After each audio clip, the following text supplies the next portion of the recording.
오늘은 하나님의 사랑으로 확증하신 새 언약이라는 제목으로 말씀을 전하고자 합니다. 네, 호세아서의 전체 구조를 보시면 1장부터 3장까지가 호세아와 그 아내 고멜의 이야기를 통해서 하나님과 이스라엘의 관계를 그려내고 있습니다. 그래서 오늘 설교는 오늘 3장이잖아요. 1장부터 3장까지 어느 정도 정리가 되는 그런 의미가 있고요. 또 호세아서 같은 경우는 그 예언서로서 시 형태로 되어 있다고 말씀을 드렸습니다. 그래서 히브리 시 같은 경우에는 평행법으로 해가지고 앞에서 이야기했던 것이 뒤에서 조금씩 반복되면서 또 의미를 강화한다거나 또 구체화하는 그런 형태를 취하고 있거든요. 그래서 3장에 보면은 앞에서 나왔던 내용들 비슷하지만 좀 다르게 이렇게 표현되고 있는 것을 볼 수가 있습니다. 특히 이 3장에는 하나님의 사랑, 어떠한 사랑인지와도 잘 나와 있고요. 또 이 새 언약의 메시지가 좀 부각되고 있는 그런 특징이 있다고 할 수 있겠습니다. 3장 1절에서 보면은 하나님은 호세아에게 고멜을 다시 사랑하라는 그 명령을 하시잖아요. 이 말씀은 1장 2절에서 하나님이 처음 호세아에게 말씀하실 때 그 음란한 여자를 맞이하라, 이 말씀과 대응되는 겁니다. 1장 2절에 있는 것은 첫 언약이라고 한다면 지금 3장 1절에서 말씀하시고 있는 부분은 새 언약에 해당되는 그런 말씀이라고 볼 수 있죠. 음란한 여자를 맞이하라고 하는 그 1장의 말씀은 호세아에게 하신 말씀이지만 하나님과 자기 백성, 그 이스라엘과의 관계를 상징하는 말씀이죠. 그게 무슨 말이겠습니까? 음란한 여자를 호세아에게 그 맞이하라고 한 것은 결국 이스라엘이 음란하다는 겁니다. 하나님 처음 이스라엘을 택하셨을 때도 이스라엘은 음란한 백성이었다는 거죠. 그리고 음란하다는 것은 뭡니까? 결국 배반할 수밖에 없는 그런 사람들이라는 거죠. 근데 하나님은 그걸 알고 계셨잖아요. 그죠? 배반할 수밖에 없는 백성들인데 알고 계신데도 하나님은 택하셨다는 겁니다. 그게 놀라운 사랑이죠. 누가 여러분 자기를 배반할 것을 뻔히 알면서 결혼을 할 수 있는 그런 사람이 누가 있겠습니까? 자기를 배반한다는 말은 자기는 버림받는다는 뜻이잖아요. 버림받기를 사람들이 상당히 두려워하잖아요. 그런데 그걸 다 알면서 누가 선뜻 사랑을 한다거나 결혼을 한다거나 그런 중요한 계약을 맺을 수 있게 되는 겁니다. 그러나 하나님께서는 하나님의 사랑이 참 독특한 것이 그걸 다 아시면서 택하셨다는 겁니다. 하나님이 이스라엘을 택하신 것이 이스라엘이 거룩하거나 의로워서가 아니라는 것입니다. 그래서 모세도 광야 생활 40년이 끝날 무렵에 이렇게 말했습니다. 신명기 9장 6절 다 같이 한번 읽어보겠습니다. 시작. 그러므로 내가 알 것은 내 하나님 여호와께서 내게 이 아름다운 땅을 주신 것이 내 공의로 말미암음이 아니니라. 네, 여기 보면 목이 곧은 백성이라고 이야기하고 있잖아요. 모세가 광야 40년을 지내보니까 이스라엘 이 백성들은 목이 곧다는 겁니다. 여러분, 목이 곧다는 말은 무슨 말입니까? 한마디로 말하면 고집이 세다는 거죠. 그리고 완악하고 교만하고, 그죠? 그런 또 불순종하고 이런 사람들이 목이 곧은 거죠. 근데 이런 교만하고 완악하고 고집 센 이런 태도, 이런 사람을 하나님은 되게 싫어하시잖아요. 그죠? 하나님이 가장 싫어하는 종류들이죠. 근데 이런 종류들을 하나님은 택하셨다는 겁니다. 왜 그랬을까요, 하나님은? 그게 놀라운 사랑이기도 한데 왜 그랬는지를 좀 더 살펴보면요. 요 바로 앞절에 보면 이런 얘기가 있습니다. 여호와께서 이같이 하심은 네 조상 아브라함과 이삭과 야곱에게 하신 맹세를 이루려 하심이니라. 자, 이스라엘이 아무런 공의도 없고 정직함도 없고 결국 배반할 것을 하나님은 알고 계셨지만 그 하나님이 이스라엘을 택하신 이유는 뭡니까? 하나님 맹세를 이루기 위해서입니다. 하나님의 영광을 위해서라는 겁니다. 여러분 우리를 택하신 이유가 뭡니까? 우리가 뭐 잘나서 택하셨습니까? 그렇지 않다는 거예요. 맹세를 이루기 위한 거예요. 예. 그게 하나님을 영광스럽게 한다는 것이죠. 결국 언약의 말씀 때문이라는 거죠. 우리를 택하신 이유도 마찬가지고요. 자, 히브리서 말씀을 한번 읽어보겠습니다. 시작. 또 예수께서 제사장이 되신 것은 이와 같이 예수는 더 좋은 언약의 보증이 되셨느니라. 예수님이 대제사장으로서 더 좋은 언약의 보증이 되셨습니다. 제사장이 됐다는 말은 무엇입니까? 죄인인 우리가 하나님께 나아갈 수 있도록 하신다는 거잖아요.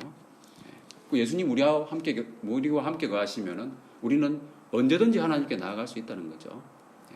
그리고 더 좋은 언약이라고 하는 것은 새 언약을 말하는 것입니다. 그래서 하나님께서 우리를 택하신 것은 예수 그리스도가 결국은 우리에게 행하신 그 새 언약의 그 결과로 말미암아서 그 맹세, 그 보증으로 말미암아서 우리는 선택을 받았고 하나님의 자녀가 된 것이죠. 그 자랑할 것이 아무것도 없잖아요. 그죠? 그 하나님의 사랑은 놀라운 겁니다. 인간의 지식으로는 정말 이해할 수 없는 그런 것이죠. 그 새 언약이 오늘 본문 3장에 잘 나타나 있는데요. 조금 전에 말씀드렸지만 1장 2절에서 배반할 것을 아시면서도 택하신 것이 첫 언약이고요. 이 3장에서는 배반한 이스라엘을 사랑하시는 것이 새 언약입니다. 자, 새 언약에서는 그래서 궁극적으로 이제는 완전한 회복을 약속하시는 것이죠. 그래서 새 언약을 더 좋은 언약이라고 말씀한 겁니다. 자, 그러면 오늘 말씀에서 하나님이 사랑하신 이스라엘 결국 배반했다고 말씀을 드렸는데 어떤 상태였는지를 좀 더 들여다보겠습니다. 1절에 보면은 이스라엘 자손이 다른 신을 섬기고 건포도 과자를 즐겼다고 되어 있잖아요. 여기 섬기고에 해당하는 그 히브리어가 파나라고 하는 것인데 향하다, 바라보다라고 하는 그런 뜻이거든요. 이방신을 바라보면서 제사하는 모습이 연상되는, 그죠? 이방신을 바라보고 이방신을 향해서. 그럼 하나님께는 어떻게 되겠습니까? 등 돌리고 있는 것이죠. 하나님을 쳐다보지도 않는 이스라엘의 모습입니다. 그 이스라엘을 하나님은 사랑하신다는 거죠. 그리고 건포도 과자로 번역된 단어는 아시샤 아이나브라고 하는 건데, 이 아시샤라고 하는 말은 건포도 빵입니다. 요 한 가지 단어만 하더라도 건포도 빵이라는 의미가 있고요. 그 다음에 아이납이라고 하는 것은 포도 또는 포도주라는 그런 의미가 있는데, 우리 보통 빵과 포도주 이야기 하잖아요. 그 의미라고 보시면 됩니다. 세상의 그 물질적인 풍요와 쾌락을 상징하는 것인데요. 특히나 이 건포도가 들어있는 빵은 매우 값지고 귀한 음식이라고 합니다. 그래서 여러분 제사에 들어가는 음식들은 대부분 좋은 걸 넣잖아요. 그러니까 이 빵과 포도주라고 하는 것은 뭐냐면 이스라엘이 우상에게 제사할 때 사용했던, 말하자면 제사 제물이죠, 말하자면. 그래서 예수님께서 성천하실 때 나눠주시면서 주님의 살과 피라고 하는 거 상징적으로 말씀하셨잖아요. 그것이 말하자면 이방신에게 제사할 때도 그런 식으로 쓰였다는 겁니다. 그래서 그 제사 끝나고 나면은 같이 나눠 먹는, 얼마나 좋은 음식입니까? 그러니까 같이 즐겁게 나눠 먹었다는 거죠. 그러니까 한마디로 보면은 하나님을 완전히 배반한 이스라엘의 모습입니다. 여러분, 하나님의 택한 백성이라고는 도저히 생각되지가 않는 그런 완전한 이교도가 되어버린 이스라엘의 모습이죠. 그리고 실제로 이스라엘은 이방 사람들보다 더 많이 타락했다는 그런 이야기도 많이 나왔었거든요. 그래서 이런 이스라엘을 하나님은 사랑하셨다고 하는 거, 여러분 상상이 되십니까? 여러분 잘 알고 있는 요한복음 3장 16절 앞부분이 어떻게 되어 있습니까? 하나님이 세상을 이처럼 사랑하사 이렇게 말씀하고 있잖아요. 그죠? 거기 보면 이처럼이라고 하는 게 나오잖아요.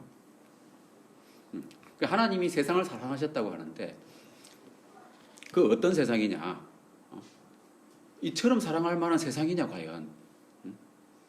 이 세상의 모습은 어떻습니까, 여러분? 하나님이 아예 없다고 요즘도 많이 그렇게 무시하잖아요, 그죠? 그 예수 믿는 것을 핍박하고 복음을 가리는 데 최선을 다하고 있고, 또 차별금지법을 가지고 또 복음 전파하는 것 자체도 좀 막으려는 시도를 또 하고 있습니다. 또 불완전한 과학이라든지 심리학이라든지 이런 것들을 사람들이 더 의지하게 만들고 하나님은 뒷전으로 이렇게 팽개쳐놓고 그런 모습이죠. 하나님하고는 전혀 상관없는, 그죠? 하나님을 바라보지 않는, 하나님께는 완전히 등지고 있는 그런 모습입니다. 완전히 배반한 모습. 이런 세상을 사랑하셨는데 이처럼 사랑하셨다고 말씀하고 있잖아요. 그 이처럼 사랑하셨다라는 말을 좀 더 리얼하게 표현하면 끔찍하게 사랑하셨다, 이렇게 표현할 수가 있거든요. 참으로 이해할 수 없는 사랑이죠, 하나님의 사랑은. 그래서 사도 바울은 그래서 뭐라고 말했냐면 지식에 넘치는 사랑, 그죠? 다른 번역에는 지식을 초월하는 사랑. 우리가 도저히 이해할 수 없는, 인간의 상식으로, 인간의 감정으로 도저히 이해할 수 없는 그런 초월적인 사랑이 바로 하나님의 사랑인 것이죠. 자, 그래서 하나님은 이러한 자신의 초월적인 사랑, 그것을 알려주시면서 호세아에게 그러니까 너도 사랑하라, 이렇게 명령을 하시는 거예요. 이해가 되십니까? 하나님이 우리에게 원수를 사랑하라고 명령하셨잖아요. 그것이 어떠한 맥락이냐 하면 하나님이 그렇게 초월적으로 우리를 사랑하시기 때문에 사랑하라고 명령하시는 겁니다. 주님께서 새 계명을 우리에게 주실 때 말씀하신 것과 비슷한 방식인데요. 자, 주님께서 산상수훈에서는 조금 전에 말씀드린 그 원수를 사랑하라 말씀하셨잖아요. 그러면서 너희를 사랑하는 자만 사랑하면 무슨 상이 있으리요? 남들보다 더하는 것이 무엇이냐? 이렇게 말씀하셨잖아요. 여러분, 원수라고 하면은 나를 미워하는 사람, 그죠? 나를 참 힘들게 하는 사람, 그런 사람이잖아요. 직장에서 막 나를 갈구고 조그만 거 가지고 트집 잡고 스트레스 받게 만들고 그런 사람을 사랑할 수 있겠느냐라고 하는 겁니다. 참 어렵지 않습니까? 인간적인 그 원리로 따지면은 이 원수라고 하는 것은 복수할 대상이잖아요. 사랑할 대상은 결코 아니라는 겁니다. 그리고 이 복수심, 질투심 이런 것은 인간의 감정 중에서 가장 강렬한 감정이거든요.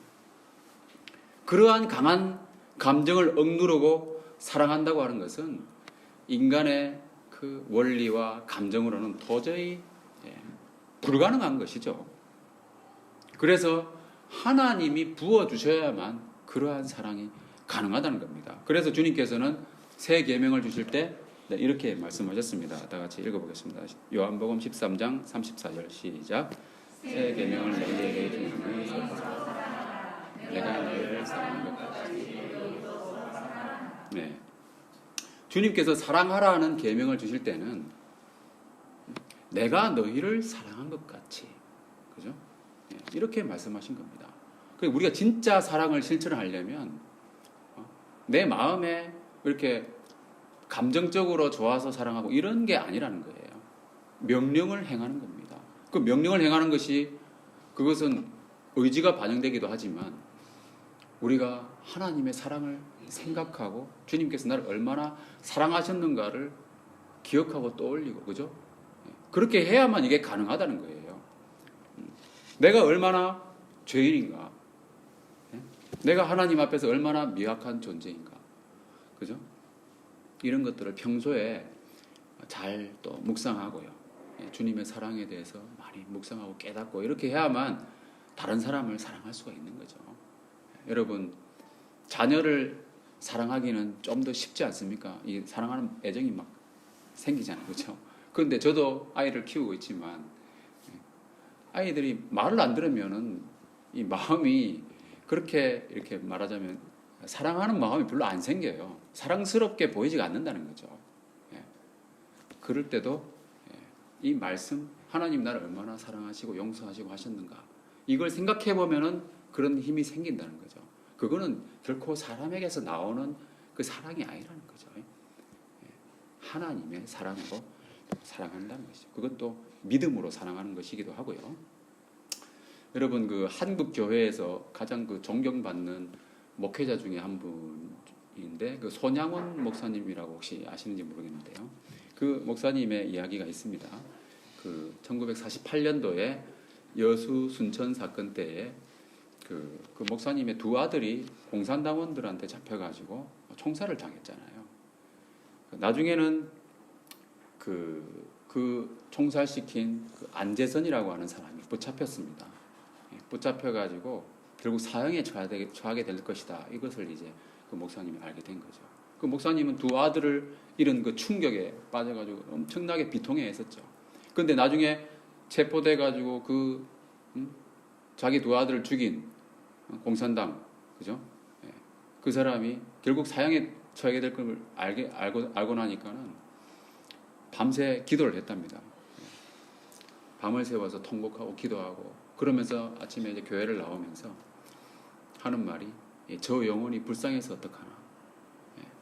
내 아들들은 죽어서 천국에 가는데 안재선 이 사람은 죽으면 지옥 갈 텐데 이 불쌍해서 어떡하나.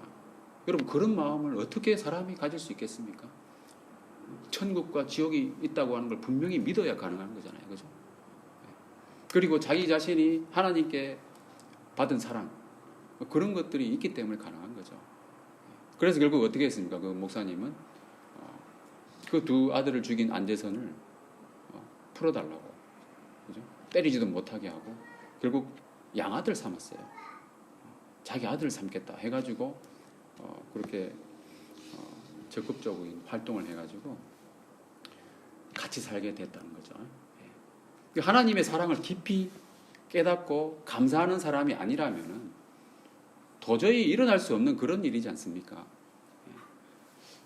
우리도 주님의 사랑을 좀 많이 깨달아가지고 다른 사람을 더 많이 사랑하게 되는 저와 여러분 되시기 바랍니다. 그런 초월적인 사랑을 하나님이 알려주시면서 호세아에게 말씀하신 것이죠. 그래서 호세아는 그 말씀에 순종했습니다. 자, 2절 말씀을 한번 읽어보겠습니다. 다 같이 시작.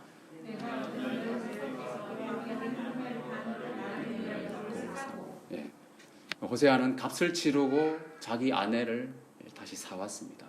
그 값은 뭐라고 했습니까? 은 15개와 보리 한 호멜 반이었죠. 보리 한 호멜은 은 10개에 해당되거든요. 그렇다면은 보리 한 호멜 반이면은 얼마가 되겠습니까? 은 15개가 되는 거죠. 그죠? 그 합치면 뭡니까? 전체적으로? 은 30개가 되는 거죠. 그 은 30개는 당시 노예 한 사람의 몸값이었습니다. 노예를 해방하는 값을 지급하고 자기 아내를 데려온 것인 거죠. 호세아의 아내가 호세아를 떠나서 나름대로 뭐 더 좋은 삶을 누려보겠다고 갔지만 결국 무슨 삶이었습니까? 노예 생활이었다는 거죠. 물질의 노예, 쾌락의 노예, 이방 신전의 노예였습니다. 그런 삶을 살고 있었기 때문에 그 노예를 해방하는 은 30을 지불하고 데려온 것이죠. 그리고 여러분, 은 30 하면은 생각나는 게 있습니까?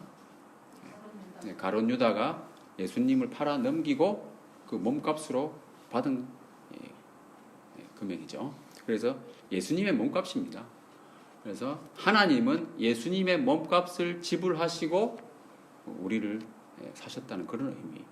우리를 그래서 죄와 사망의 노예로부터 해방시키신 그런 의미가 담겨 있는 것이죠. 자, 호세아가 그 여인을 이렇게 사오는데 들어간 비용은 전부 호세아가 다 낸 거잖아요. 그 여자가 한 것은 아무것도 없는 것이죠. 그냥 따라오기만 한 겁니다. 우리도 주님과 연합할 때 우리가 한 건 아무것도 없는 거예요. 그죠? 주님이 다 값을 지불하고 우리는 그냥 따라가는 것이죠. 호세아 2장 19절에 보면은 하나님의 결혼 비용이 나오는데요.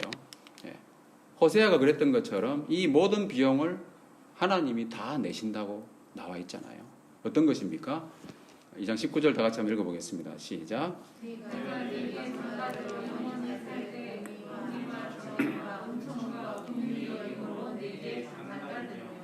네, 여기 보면은 하나님이 장가든다, 결혼한다 할 때에 들어가는 비용이 네 가지가 나오잖아요. 공의와 정의와 은총과 긍휼입니다. 여기서 공의와 정의 비슷하잖아요, 그죠? 뭡니까? 하나님의 의로우심을 나타내는 것이죠. 그리고 은총과 긍휼도 좀 비슷하죠. 뭡니까? 하나님의 사랑을 의미하는 겁니다. 하나님을 버린 백성, 타락한 백성에게 하나님은 의와 사랑으로 결혼 비용을 치르겠다고 말씀하고 있잖아요. 의와 사랑, 여러분, 이것이 동시에 이루어질 수 있습니까? 죄인에 대해서 하나님의 의는 무엇을 말합니까? 죄인은 반드시 심판해야 된다. 확실한 심판을 말하고 있잖아요. 그죠? 동시에 하나님의 사랑은 뭡니까? 너그럽게 용서하라. 그죠? 하나님의 사랑은 죄인을 용서하기를 원하시는 것이죠. 한쪽에서는 형벌을 요구하고 다른 한쪽에서는 용서를 바라는 것이죠. 둘 다 하나님의 거룩한 속성입니다. 그렇죠? 이 죄인에 대해서 의로우신 하나님은 심판과 형벌을 선포하지만 하나님의 사랑은 용서와 회복을 요구하고 있는 것이죠. 이것이 어떻게 양립할 수 있겠냐는 겁니다. 이것을 이 두 가지를 동시에 가능하게 하는 것이 바로 십자가죠. 십자가에서 하나님은 이 둘 다 완전하게 성취하신 겁니다. 죄인에 대한 무서운 형벌을 십자가 위에 퍼부으셨고요. 동시에 십자가 아래에 있는 죄인은 살게 하신 것이죠. 폭우가 여러분 쏟아져 내릴 때 커다란 우산 아래에서 비를 피하지 않습니까? 비는 분명히 내리고 있는데 옷은 젖지 않습니다. 왜 그렇습니까? 비를 우산이 막고 있기 때문에 그런 것이죠. 죄에 대해서 하나님의 무서운 형벌이 내릴 때 십자가 아래에서 죄인이 안전을 보장받고 있는 것이죠. 왜 그렇습니까? 형벌이 없기 때문이 아니라 그 벌을 십자가상에 있는 그리스도께서 담당하셨기 때문이죠. 이처럼 십자가는 하나님의 의와 사랑이 동시에 성취된 놀라운 사건입니다. 시편 85편 1절에 보면요. 10절에 보면요. 인애와 진리가 같이 만나고 의와 화평이 서로 입맞추었으며. 잘 보면요. 서로 반대되는 듯한 속성이에요. 그죠? 그러나 이것이 만나고 서로 입맞춘다고 그랬습니다. 어디서 그게 가능합니까? 십자가에서 가능한 거예요. 십자가에서 다 이루었다고 하신 예수님의 말씀처럼 하나님이 다 이루신 것이죠. 따라서 호세아 2장 19절에 나오는 이 공의와 정의와 은총과 긍휼이라고 하는 것은 그 하나님이 장가들겠다고 할 때 가지고 오겠다고 하는 그 결혼 비용은 결국 무엇입니까? 십자가에서 흘린 자기 아들 예수 그리스도의 피값이라는 겁니다. 가룟 유다가 예수님의 몸값으로 받은 은 30, 그죠? 그 은 30으로 호세아가 자기 아내를 노예 생활로부터 해방시킨 것처럼 하나님은 예수님의 몸값, 그리스도의 피값으로 우리를 죄와 사망의 형벌로부터 해방시킨 겁니다.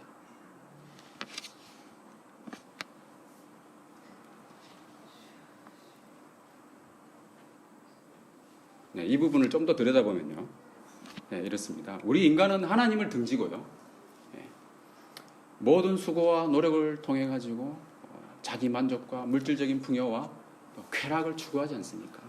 이것은 이스라엘이 우상 앞에서 건포도 빵과 포도주를 즐기고 있는 것과 의미가 같은 것이라고 볼 수 있는데요. 그러나 하나님이 없는 행복은 뭡니까? 다 헛되고 썩어 없어지는 것 아닙니까? 이방 신이나 이방 나라에서는 이스라엘은 참된 만족을 얻을 수가 없었다는 것이죠. 이것을 보신 하나님은 자기 백성이 자기한테 등 돌리고 그죠? 그러고 있으면서 결국은 만족도 없고 헛된 것에 자꾸만 골몰하고 하나님 이걸 보시잖아요. 그 하나님 사랑은 참 놀라운 거예요. 안 되겠다 싶어가지고 빵과 포도주를 먹고 있는 그 이스라엘 백성들 하나님이 친히 육신을 입고 오셔가지고 그죠? 우리의 빵과 포도주가 되신 것이죠. 하늘로부터 내려오신 생명의 떡과 생명의 음료가 되신 겁니다. 요한복음 6장 55절에 보면요. 예수님께서 이렇게 말씀하셨죠. 내 살은 참된 양식이요. 내 피는 참된 음료로다. 또 마지막 만찬 때는 어떻게 하셨습니까? 빵과 포도주를 제자들에게 나눠주시면서 새 언약을 확정하신 것이죠. 그리고 3절에서 호세아는 이렇게 말합니다. 너는 많은 날 동안 나와 함께 지내고 음행하지 말며 다른 남자를 따르지 말라. 나도 네게 그리하리라. 그죠? 그 많은 날 동안이라는 말은 일시적인 기간이 아니라는 거죠. 영원한 것을 상징한다고 볼 수 있겠죠. 새 언약으로 맺어진 관계에서 주님께서 우리와 함께 영원히 거하심을 상징하는 말입니다. 요한복음 6장 56절을 다 같이 읽어보겠습니다. 6장 56절 시작. 내 살을 먹고 내 피를 마시는 자는 내 안에 거하고 나도 그의 안에 거하리니. 네, 주님의 살과 피를 마시는 자는 믿음으로 주님과 연합한 자를 말하는 겁니다. 호세아가 아내 고멜을 값을 주고 사온 것처럼 주님의 몸값으로 사신 사람들이죠. 호세아는 은 30에 해당하는 값을 보리와 은으로 나누어서 지불했잖아요. 그죠? 보리는 어디 쓰이겠습니까? 당연히 떡 만드는 재료로 사용되겠죠. 보리빵. 그럼 은은 뭐겠습니까? 빵 먹을 때 음료수 필요하지 않습니까? 결국 포도주를 사는데 지불되는 값입니다. 포도주 값이죠. 이 또한 주님의 몸값, 주님의 살과 피를 상징하는 값이죠. 자, 여기서 잘 보시면 나와 함께 지내고, 그죠? 내 안에 거하고 하고 대응되지 않습니까? 나도 내게 그리하리라는 말씀과 나도 그의 안에 거하나니가 이게 대응되잖아요. 여러분 어떻습니까?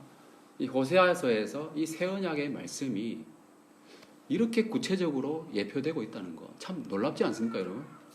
하나님 말씀이 정말 놀라운 거예요. 깊이 들어가면 끝이 없는 것 같습니다. 그래서 저 적당히 들어갔거든요. 그런데도 이 정도예요. 1절에서 3절까지는 호세아와 그의 아내 이야기로 하나님과 자기 백성을 상징적으로 말씀하는 내용이었죠. 여러분 2장에도 보면은 뭐 그런 부분이 나오고 그 다음에 하나님과 이스라엘 백성들을 직접적으로 이제 언급하는 그 부분이 나오는데 이게 또 평행하게 이루어지고 있다고 볼 수 있는 거죠. 4절과 5절은 하나님과 자기 백성에 관한 이야기입니다. 4절 말씀을 다 같이 읽어보겠습니다. 시작.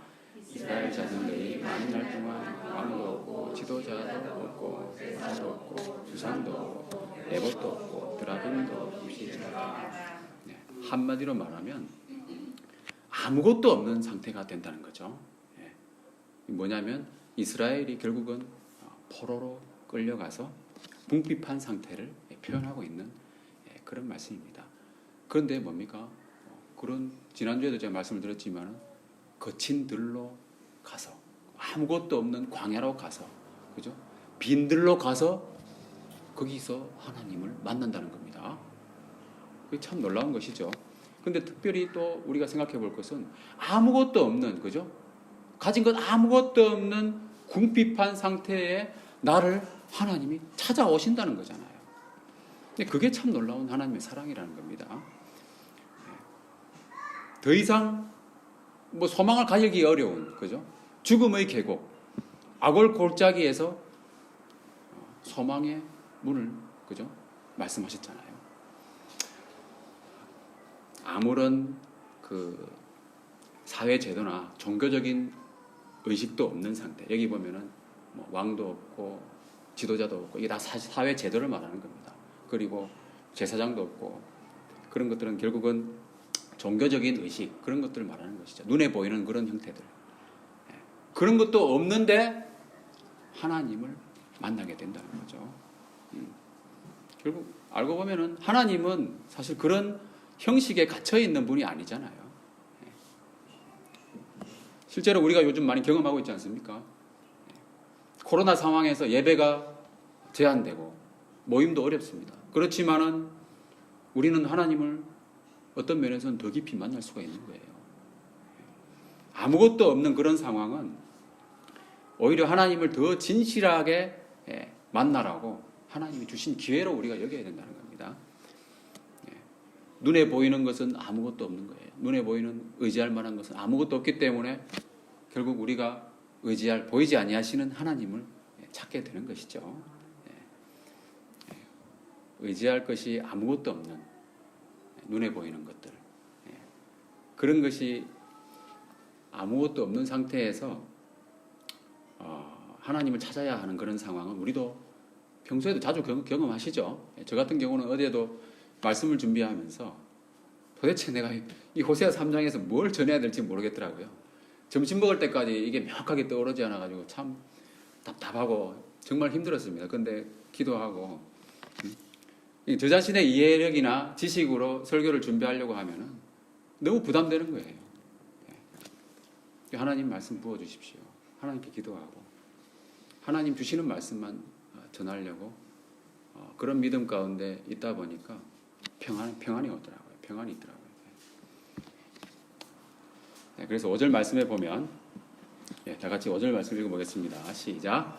그 후에 이스라엘 자손이 돌아와서 그들의 하나님 여호와와 그들의 왕 다윗을 찾고 마지막 날에는 여호와를 경외함으로 여호와와 그의 은총으로 나아가리라. 이스라엘 자손이 이제 돌아와가지고 찾는다고 했는데 이 찾는 것이 또 특이합니다. 보면 여러분 찾는 건 뭡니까? 잃어버린 걸 찾는 게 정상이잖아요. 근데 4절에 조금 전에 읽었던 4절에 보면은 여러 가지 잃어버린 것들이 나오잖아요. 사라진 것들. 왕이나 뭐 제사장이나 주상이나 뭐 지도자 이런 것들을 찾는 것이 아니고 돌아와서 찾는다는 것이 뭡니까? 여호와와 그들의 왕 다윗을 찾는다. 그 없어진 것들 중에 진짜 없어진 거는 눈에 보이는 게 아니라는 거죠. 그죠? 눈에 보이는 것들은 별로 이제 마음에 두지 않는 거예요. 그 고난을 당하고 나서는 오직 보이지 아니하시는 하나님. 그것을 잃어버렸으니까 진짜 잃어버린 것은 바로 귀한 하나님과 우리의 왕이다. 이 다윗이라고 하는 것은 메시아를 가리키는 말이거든요. 그래서 그들이 진짜 잃어버린 것은 눈에 보이지 않는 것, 그죠? 하나님이라고 하는 것을 깊이 깨달은 것이죠. 그래서 돌아와가지고 없어진 거 다른 거 찾는 게 아니고 하나님과 다윗 왕을 찾는다.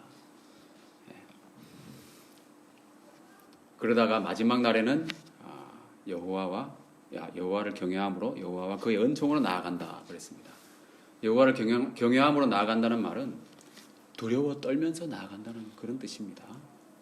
이스라엘이 하나님께 징계를 받은 후에는 두려워 떨면서 하나님께 나아가게 되었습니다. 궁극적으로는 어떤 눈에 보이는 것이 아니라 하나님과 하나님이 주시는 것으로 만족하게 되는 것이죠. 눈에 보이지 않는 것은 영원하고 썩지 않는 것이잖아요. 그래서 결국 그것을 추구하게 되는 그런 말씀이죠. 말씀을 정리하겠습니다. 하나님의 사랑은 인간의 사랑과는 사뭇 다른 것이죠. 인간의 사랑은 참 제한적이잖아요. 그리고 쉽게 변합니다. 자기를 더 사랑하고 더 잘해주는 사람을 따라가게 되어 있는 거예요. 그러다 보니까 채워지지 않습니다. 만족도 없는 거예요. 근데 호세아의 아내는 그런 인간의 사랑, 물질적인 사랑을 받으려고 했던 것이죠. 그 결과는 어떻게 됐습니까? 타인의 사랑을 받아서 음녀가 되었다. 이렇게 나오잖아요.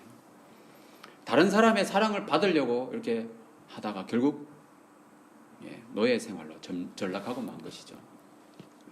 이와 같이 인간의 사랑을 추구하면 비참해진다는 겁니다. 네, 그래서 우리는 하나님의 사랑을 추구해야 됩니다. 하나님의 사랑은 영원히 변치 않는 사랑이고요. 배반할 것을 아시고도 사랑하시는 언약에 근거한 확실한 사랑입니다. 하나님이 말씀을 안 지키면 그죠? 있을 수 없는 일이지 않습니까? 또 배반한 자라도 값을 치르고 데려올 정도로 사랑하시는 초월적인 사랑이죠. 그런데 그 값은 바로 자기 아들 예수 그리스도의 몸값이었습니다. 그 사랑 안에서 우리는 자유와 해방을 누리는 것이죠. 그리고 4절 말씀처럼 아무것도 가진 것 없는 자에게 가까이 하시는 사랑. 인간의 사랑은 가진 것 없는 사람을 버리고 떠나가잖아요. 근데 하나님의 사랑은 아무것도 가지지 못한 자에게 다가간다는 겁니다. 그래서 하나님의 사랑은 풍족한 사랑이고요. 참된 만족이 있는 그런 사랑입니다. 이런 하나님의 사랑이 그리스도의 살과 피, 새 언약으로 확정이 된 겁니다. 로마서 5장 8절 말씀 마지막으로 읽어보겠습니다. 시작. 아직 죄인 되었을 때에 그리스도께서 우리를 위하여 죽으심으로 하나님께서 우리에게 대한 자기의 사랑을 확정하셨느니라. 우리는 이제 이 확실한 사랑과 언약의 말씀 위에 서 있습니다. 그렇다면 우리가 할 일은 무엇이겠습니까? 이스라엘이 처음에는 이방신을 바라보다가 하나님의 징계받은 이후에는 두려워 떨면서 여호와와 그의 은총으로 나아가게 된 것처럼 우리는 그런 징계를 받지 않더라도 그죠? 하나님을 경외함 가운데 오직 믿음의 주님이신 예수님을 바라봐야 되는 것이죠. 올해 우리 교회 표어처럼 나의 소망 예수 그리스도 그 한 분께 향하는 것입니다. 새해에는 우리의 소망이신 그리스도의 십자가 그늘 아래 안식을 누리면서 예수님만 바라보시는 저와 여러분 되시길 주님의 이름으로 축원합니다.